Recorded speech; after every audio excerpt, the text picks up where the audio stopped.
Hello, good evening. This is UTV Live. Tonight at 6, major job losses. As many as 450 positions are due to go across Ulster University. Utter horror and shock, utterly devastated. Also ahead, farmers warn that more fuel protests will take place here as local MPs call on the Prime Minister to act. And a 16-year-old is arrested in connection with the cyber attack on the computer systems used in our schools. Plus the rest of the day's news, weather and sport, including 85 years on, remembering those who lost their lives in the Belfast Blitz.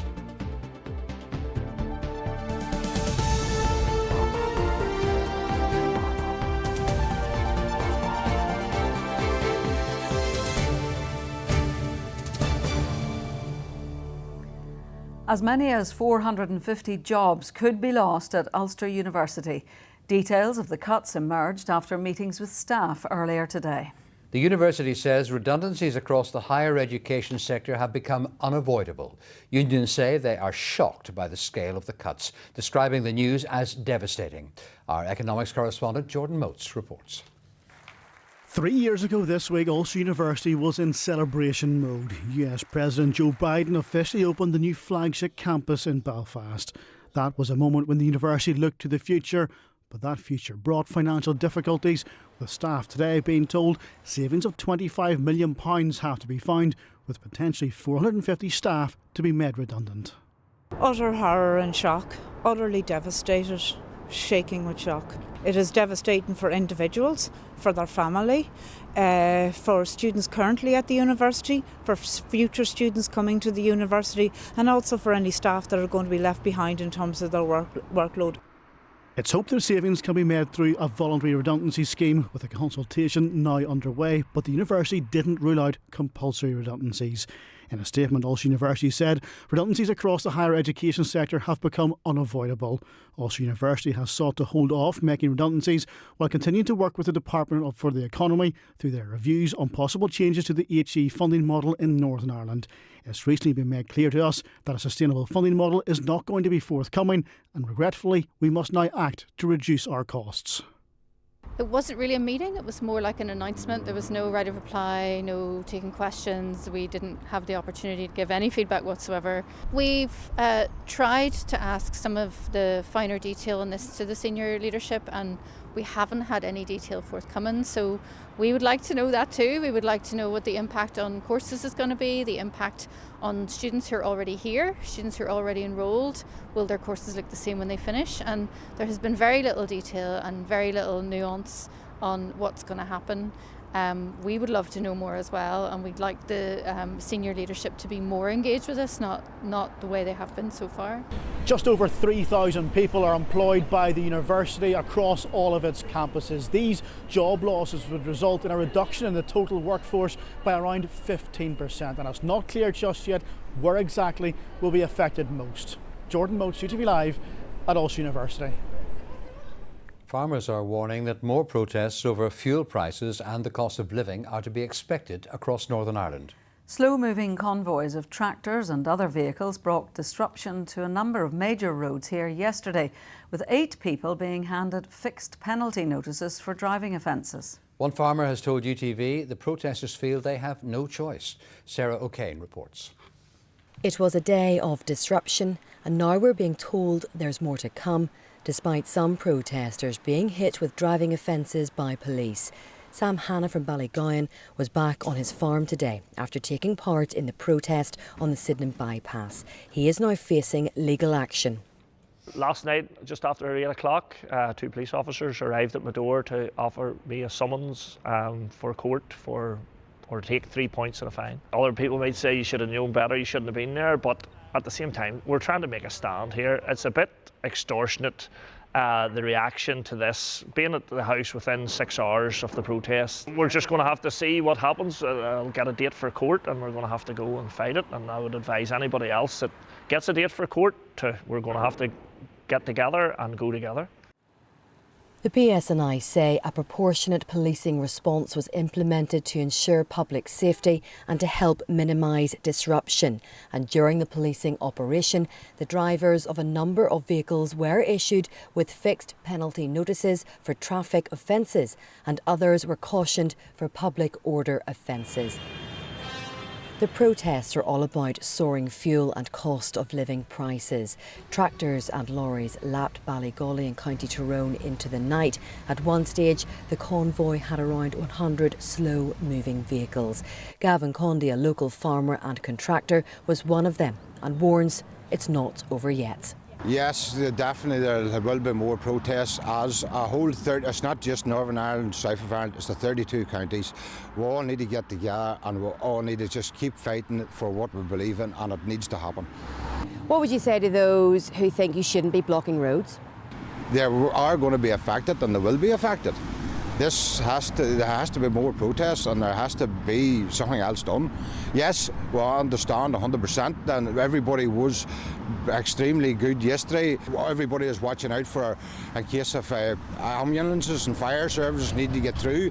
Everybody was aware of that and we're in contact with each other. If we've seen any blue flashing lights or anything, pull over and let them through, as you do. Like, safety comes first too. What they did yesterday, it was good to highlight the issue, but we would ask the people out there, please understand that the protests that will be coming will allow everybody to join in, and hopefully we'll do our best to make sure that nobody is inconvenienced. The last thing we want to see is an ambulance not getting to its destination or school children not getting looked after. As part of their evidence-gathering operation, police are now reviewing the footage that gathered yesterday in order to consider further prosecution for any potential offences. Farmers know not everyone supports these protests, but claim they have no choice and they will continue to make a stand. Sarah O'Kane, UTV Live. Well, what are our politicians doing in the face of the growing fuel cost crisis? Ministers are due to hold an executive meeting tomorrow. Our political editor Tracy McGee joins us now. So Tracy, what are our politicians doing? Well, if you speak to politicians in Stormont, they will tell you that the only meaningful levers that can be pulled are in Westminster. And so today, during Prime Minister's questions, what we heard were impassioned pleas from MPs here asking the government to step in and do something. Very interesting that it was the DUP's Gregory Campbell and Alliance's Saoirse Eastwood who spoke, but as you'll hear, what they said was very much on the same page. There are protests being organised as we speak for next week. Prime Minister, we need action delivered as quickly as possible in order to ensure that these protests don't escalate out of control and people see that politics matters, governments listen and take action rather than just offer words. We used to say to people, if you work hard, you get on in life. That hasn't been the case for years. Will this government now change economic and fiscal course and deliver for people in the worst cost of living crisis? So, what did the Prime Minister have to say? Well, he gave an explanation as to what he believes the government is doing at the moment, but you'd have to say, listening to him, he didn't sound like a man who was about to get his chequebook out anytime soon. I was in Northern Ireland just a few weeks ago where I spoke directly to party leaders and we announced what we're doing in that regard on heating oil. Obviously, fuel duty is frozen until September. Energy bills have been reduced. And we've also made it clear that we wouldn't tolerate profiteering or unfair practices, which was a particular concern raised with me when I was over in Northern Ireland. Well, the executive meets tomorrow, so what can we expect? Well, the executive, I think, has, of course, it has a problem with the fuel cost crisis. It has a bigger problem, though. We are 2 weeks into the financial year and there's no budget. And if you speak to anyone in Stormont, in any department, at any level, they'll all say the same thing, that the amount of money that is being offered by the UK government and the budget that is having to be drawn up to fit those figures, it's simply not enough. Now, tomorrow, the First and Deputy First Ministers had issued a letter asking the Secretary of State, Hilary Benn, to attend the executive meeting to talk about the financial picture, but he's not going. And you can see why from Hilary Benn's point of view, because he's damned if he does and he's damned if he doesn't. If he goes, he's going to spend an hour and a half listening to ministers, explaining to him why the money that is being put up by the UK government is simply not enough, even though the government has said it's all that they're getting. And if he doesn't go, he's going to be attacked for not engaging with the executive. He's decided to go for the latter option. What it means, though, is that we haven't got this budget. Ministers now are in a situation where they either agree a budget, which is essentially a fantasy budget because the numbers don't fit, or they can continue on up until June on what's known as on-account money, where the bills are paid up until June. And then after that, if they've no budget, they'll only have 95% of the budget that they had last year. So they're in an even worse picture. Is there any good news? Doesn't sound like it, does it? But actually tomorrow, the one thing that they will be discussing is the £17 million payment that was released by the government for heating oil. Gordon Lyons is bringing a paper to the executive explaining how that money is going to be given out. £17 million is an awful lot of money. I believe he's trying to top that money up as well from money from Stormont. But I suppose in what is quite a bleak picture is a little bit of good news. Tracy, thank you. A 16-year-old boy has been arrested in connection with the cyber attack on the computer system which is used by schools here. The Education Authority says that personal data involving a small number of schools was compromised. Our reporter Rory O'Regan is live for us now outside the EA in Belfast. Rory, what more can you tell us this evening? Yes, Rose. Well, this all began earlier this month when the IT system the Education Authority uses, known as C2K, was the target of a cyber attack. Now, C2K is where a lot of schoolwork is stored, and the attack meant that both pupils and staff were locked out of their accounts. Understandably, this was very stressful, particularly for those who were preparing for exams or doing coursework over the Easter break. And in fact, some schools had to reopen over the Easter break to help out. Now, today, as part of an investigation into the cyber attack, a 16-year-old male has been arrested. He's since been released, though, pending further inquiries. Earlier on, we spoke to the Education Minister, Paul Givan. Obviously, I can't comment on something that's now very much a live investigation. I've been kept up to date in terms of the incident that took place, and I know over Easter many schools, they weren't able to access the C2K network as a result of this breach. We've been able to resolve all of that, but obviously where there is an individual now case taking place with a young person, it wouldn't be appropriate for me to comment on that, other than to say every step that has been taken to ensure that our systems are secure and protected is being taken very seriously by the Education Authority. Well, the Education Authority have released a statement. It says this was a targeted attack on a small number of schools and that it believes some personal data was compromised. The EA now says their priority is to notify the individuals and schools that may have been impacted by the attack. They're also reassuring people that the incident has now been contained and that additional security measures have since been introduced. Rory O'Regan, thank you very much. Survivors of one of Northern Ireland's most notorious paedophiles have hit out at the decision to release him back onto the streets. Billy Adams, who committed horrific sex crimes against children here in the Republic and in England, is no longer deemed a danger despite being refused parole 7 times. The Ministry of Justice told UTV tonight that he will be recalled to prison if he breaks strict licence conditions. Here's our crime and security correspondent Sharon O'Neill. There is no saying sorry for something like that. You know, it's not like going into the shop and stealing a bar of chocolate. He stole my childhood. The terror Michelle felt when she was a little girl is still there. And it comes bubbling to the surface again with the news that the man who sexually abused her is set to be released from jail. He's won the battle, more or less. And I feel defeated, I feel numb. I don't know what to do, I feel helpless. Her depraved uncle, notorious sex offender Billy Adams, may look different now than at the time of his arrest. But Michelle fears he hasn't changed one bit. He's a very, very manipulative man, you know, so arrogant that he wouldn't, you know, he'd be coming out of jail and he'll have that sort of attitude of, I've served my time.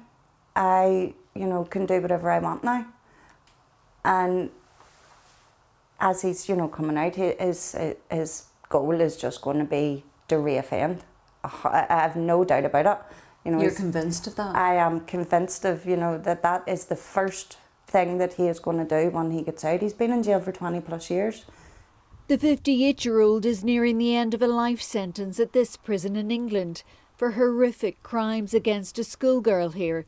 His offending spanning 3 jurisdictions, including the Republic of Ireland. The victims we know of, 3. Adams had been eligible for release since 2013, but tried and failed 7 times to get out. That's because he was still viewed as too much of a danger until now. The parole board in England confirming it had authorised his release. A spokesperson explaining decisions are solely based on risk. Protection of the public is key. We understand survivors were told he will be able to be monitored safely in the community. Somebody in my family has done that to somebody. Absolutely breaks my heart. She's talking about Jade Critchlow, who was just 12 when Adams entered her world. It's all too much. Sorry. I feel like that 12-year-old again is evil. You should not be out. After serving time for abusing his niece, Adams moved to Liverpool and on to Jade, his next victim.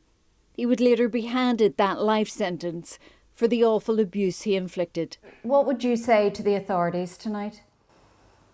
Lock him up, keep him in, because he's just not going to change. He's just going to keep on doing it. You know, we've been through this year after year after year, and now they've opened it and there's no closing it because he's getting out. Sharon O'Neill reporting. The Lyra McKee murder trial has heard that mobile phone footage used as evidence against one of the men accused of killing the journalist has been described as degraded and unreliable. A defence barrister also claimed that circumstantial strands of the case have been contaminated or have unravelled. Our Northwest correspondent Gareth Wilkinson reports. It's almost exactly 7 years since Lyra McKee was murdered. The 29-year-old journalist was in Derry's Craigan estate as rioting broke out. A new IRA gunman opened fire. Lyra was hit by a bullet and killed. For nearly 2 years, 9 men, all from Derry, have been on trial. 3 are accused of murder: 25-year-old Jordan Devine, 37-year-old Peter Kavanagh and 58-year-old Paul McIntyre. The prosecution says they can be linked to the shooting by clothing and physical features. But today, McIntyre's defence barrister Mark Mulholland KC described mobile phone footage central to the case as degraded and unreliable imagery. The 6 other men face charges in relation to the disturbances. Violence, the prosecution claim, was orchestrated for an MTV documentary crew. But today another defence barrister revealed he recently discovered 2 news reports published just days after the shooting. A senior PSNI officer was quoted in both articles saying he believed there was no orchestration or show of strength. However, the prosecution said that was prior to police obtaining the MTV footage. Closing submissions from the defence continue tomorrow, and as Lyra's loved ones prepared to mark yet another anniversary of her death, proceedings in this trial appear to be drawing to a conclusion. Gareth Wilkinson, UTV Live. 43 arrests were made for drink or drug driving offences over the Easter holiday. Figures from the PSNI also reveal that over 600 drivers were caught by speed detectors. Over 40 drivers were found to have no insurance, while 10 drivers were caught using their mobile telephones. The Education Minister has published a new framework to assess children from primary school through to Key Stage 3. Paul Gibbons says the move to a model of statutory assessment will result in low workload curriculum assessments for pupils. It will also ensure that parents are provided with consistent, clear information on their child's progress.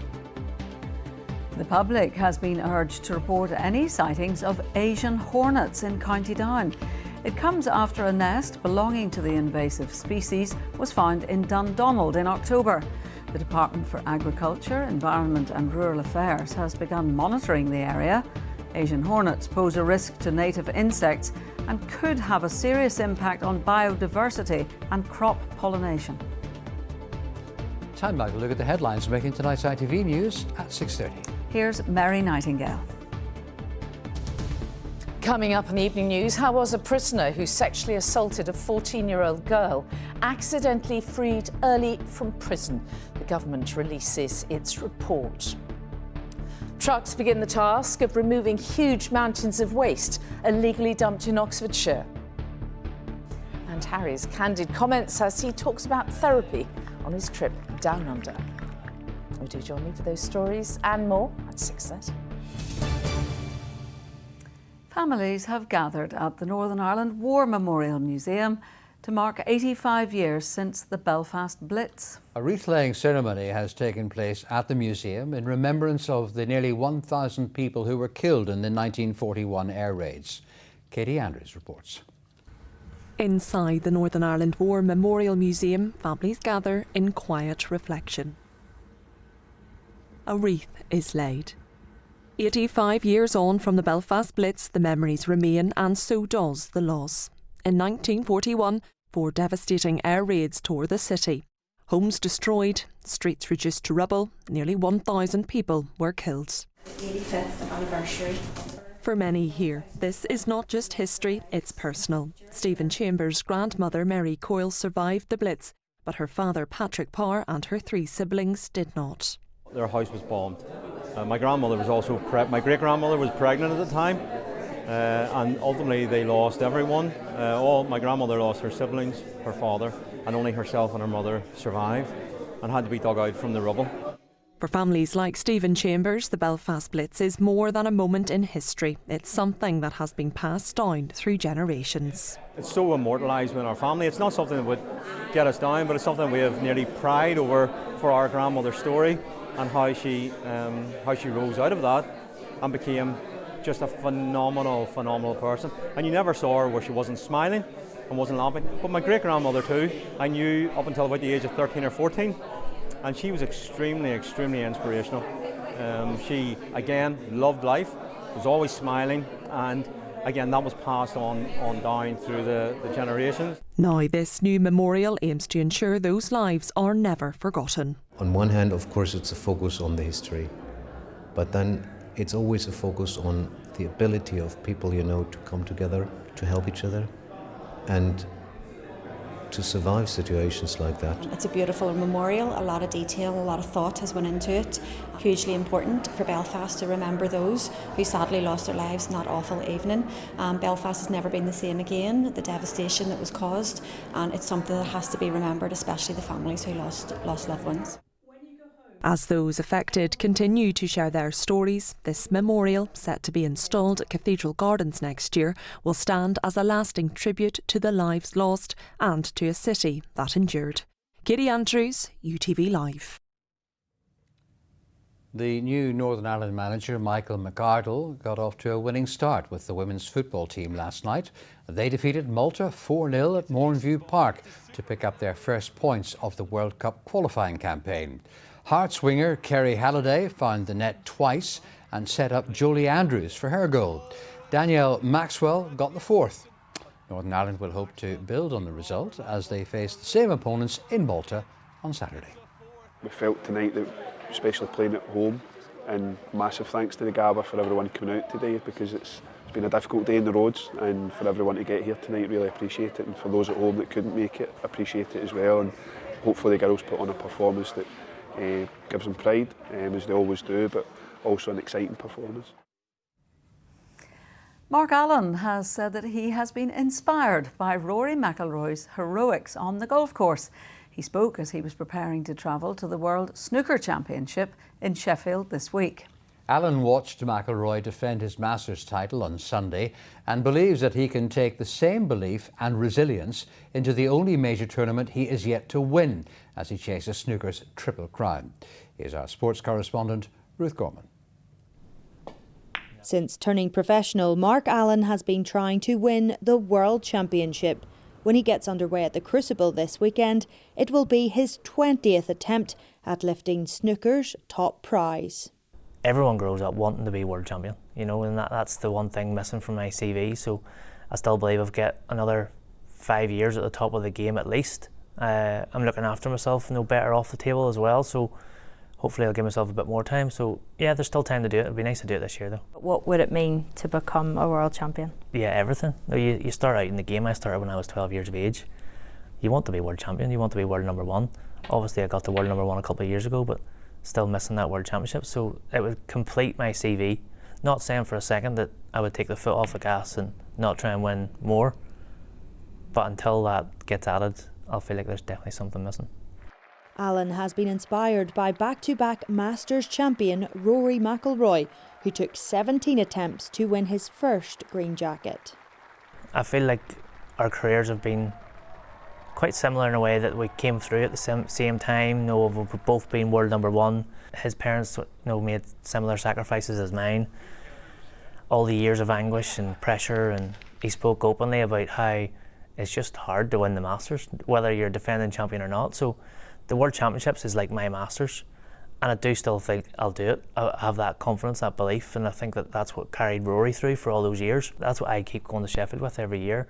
I've won all the other tournaments that the game has to offer and beat the same players that I'm going to be facing in Sheffield. So if I go there and control my emotions and control my game, then that gives me the best chance to do it. The Triple Crown is snooker's equivalent of golf's Grand Slam. Alan has won 2 of the major titles, but the World Championship would complete the collection. It's great to have them sitting there. I always know it's a constant reminder when I come into practice, know what I've done in the game, but there's a gap there on that shelf, and I need to get it filled, and until I do that, I feel like it's been a disappointing career. That mental side is tough. Rory talked about that as well. He thinks that golf is probably the most mentally tough. You might argue that snooker... I would definitely argue with that. I think the reason I would argue with that is that he has Harry. On the course, he can bounce stuff off Harry. Harry knows what he's probably working on the range and stuff like that, and probably knows what to say and what not to say. I don't have anyone. Whenever I'm out there, it's just me and my thoughts, and sometimes those thoughts can get carried away with themselves, and it's difficult. So I'm obviously going to say it as a snooker player, but I'd say snooker's probably the most mental game there is. You turned 40 in February. It's your 20th time going to the World Championship. They all seem very nice, rounded numbers to come away with a victory this year. It sounds simple when you say it like that, doesn't it? But yeah, numbers just are numbers, aren't they? I still believe that even at 40, I'm one of the top players in the game, and I've got the game to do it, so why not? And so to the weather. What a day it's been. Yes, a very mixed bag again between sunshine and heavy rain, and the question is, will it continue? Here's Louise with the forecast. When it's unpredictable outside, you can rely on the comforts of home. UTV weather, sponsored by the Grande Rona R290 heat pump. Hello there, good evening. We have a few sharp showers pushing through tonight with the risk of some hail and thunder as we move through the next couple of days. We have some drier conditions tomorrow, the odd shower possible here and there, but we could even see a glimmer of sunshine at times. Some rain in the forecast as we head through Friday and Saturday, but high pressure will build on Sunday, so it looks like a fairly settled day to come, some dry weather on the way. Low pressure, though, will continue to dominate before we get to that. Frequent showers pushing through over the next few days at times, some of which will become quite heavy as well and remaining fairly breezy. Tonight, frequent showers merging to longer spells of rain overnight. Some heavy, thundery downpours expected. The showers will start to fizzle out as we head towards dawn. Along with that cloud cover, temperatures will hold up around 7 or 8 degrees Celsius, and it will remain fairly breezy as we head into tomorrow morning. A few showers to start the day here and there, but we'll see some bright and sunny spells developing into the afternoon. Breezy around the coast, lighter winds inland with a top temperature of around 15 degrees Celsius tomorrow. Across the rest of Ireland, it's a dry and bright start for most places, very quickly clouding over though, with a weather system pushing in from the west, bringing some heavy downpours of rain. Brisk, blustery winds coming from a southwesterly direction with a top temperature of 14 or 15 degrees Celsius. Looking ahead then, it's a rather messy picture. We do have longer spells of rain on Friday, clearing east. A few showers on Saturday, looking largely dry on Sundays. That high pressure starts to build in. We could hold on to that dry weather into Monday as well. Temperatures in and around are ever so slightly above average for this time of year. Bye-bye. UTV weather, sponsored by the Grande Rona R290 heat pump. And that's the latest news, weather and sport this Wednesday, the 15th of April. Aidan Brown will be back at 10:50. The ITV News continues with Mary Nightingale, from Rose, from me and the entire team on UTV Live. Good evening. Good evening.